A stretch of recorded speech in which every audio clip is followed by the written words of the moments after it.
एगो पुरान कहावत बाकी तू उहे हव जवन तू खाद बाड़ू। एकर मतलब साफ बा, राउर दिमाग अवुरी राउर आंत के बीच एगो मजबूत संबंध बा।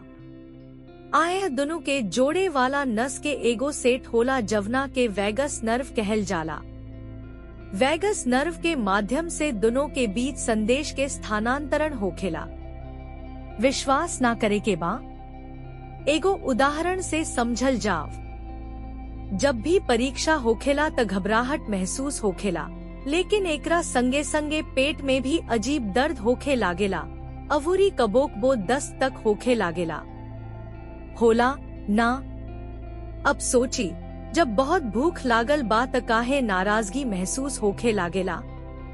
एकर कारण बा कि दिमाग अवूरी आंत एक दूसरा से जुड़ल बा। त सोचे लायक बाकी यदि हमनी के निमन अवूरी स्वस्थ खाना खाई त हमनी के दिमाग भी स्वस्थ होई। आई 5 सुपरफूड के बारे में जानल जाव जवन राउर मानसिक स्वास्थ्य खातिर बहुत बढ़िया बा। एवोकेडो में vitamin B3, B5, B9, vitamin C अवूरी विटामिन ई भरपूर मात्रा में होखेला। ई विटामिन दिमाग के नस के स्वस्थ अवूरी सुरक्षित राखे में बहुत महत्वपूर्ण भूमिका निभावेला। न्यूरोट्रांसमीटर पैदा करेला, अवूरी दिमाग में खून के बहाव के बनावे राखेला।